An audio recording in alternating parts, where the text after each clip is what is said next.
This is a really weird, confusing, difficult, frustrating time for all of us. I think every one of us in the last few weeks has had our lives disrupted. We've had our schedules changed. I think we've read things that have maybe freaked us out. Some of us don't know how to cope with just the things that are going on, so we've chosen to be funny with it and make light of what's happening because we don't really know how to process it.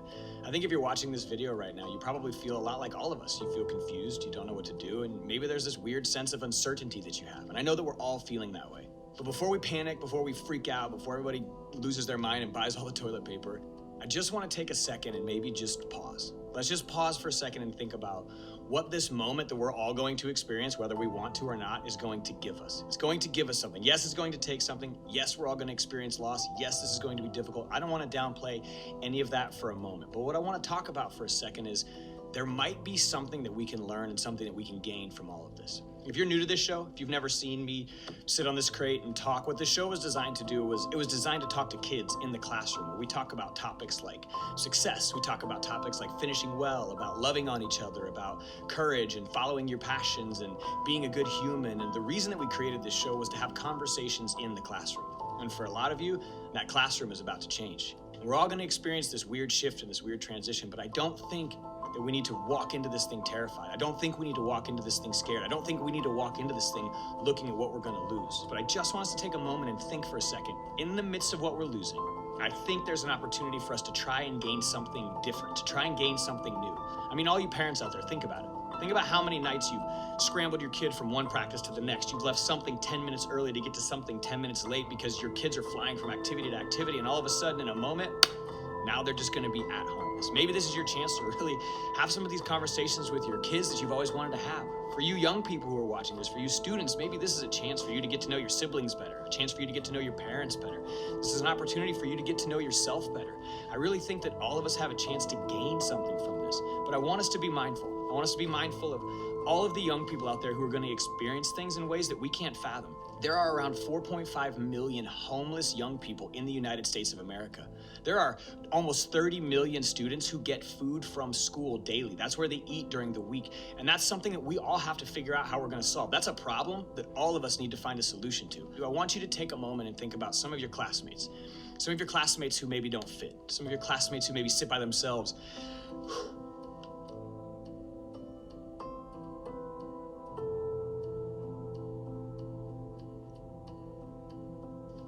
I want you to think for a moment about some of those students at your school that maybe they don't fit. Maybe they sit alone at the lunch table every day. Maybe you've walked past them in the halls a million times and you've always wondered what their story was, but you never took the time to find out. And now they're just gonna be at home. And I want you to understand, there are a lot of you watching this. I know that you're gonna be forced to be at home right now, and that's a place you work really, really hard to not have to be. So I want you all to understand that this now is a moment more than any other time where we need to be a community. And maybe you don't understand why everyone's calling school off, and maybe you don't understand why everyone's being quarantined. Here's what you have to understand. We're doing this because we care about the people around us. We're staying away from each other because we love each other. This whole idea of flattening the curve, what you need to understand, maybe you've made light of this whole thing. Here's what you need to understand.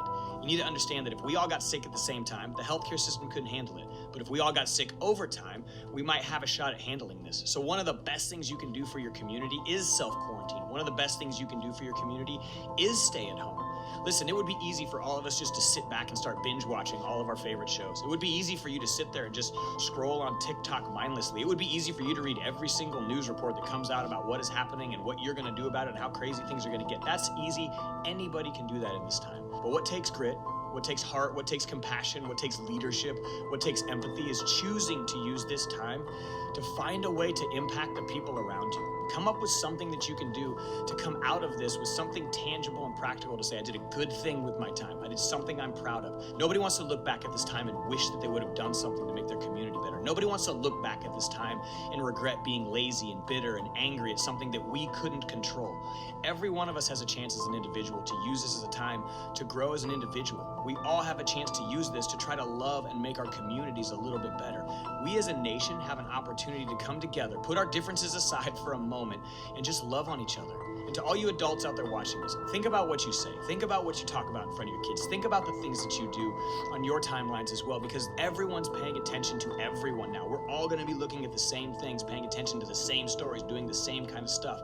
My challenge for us is this. Let's not stay rooted in negativity. Let's not stay rooted in bitterness. Let's not stay rooted in frustrations. Let's find a way to stay rooted in hope. Let's find a way to stay rooted in optimism. I think we all need to try to find a way to stay rooted in love.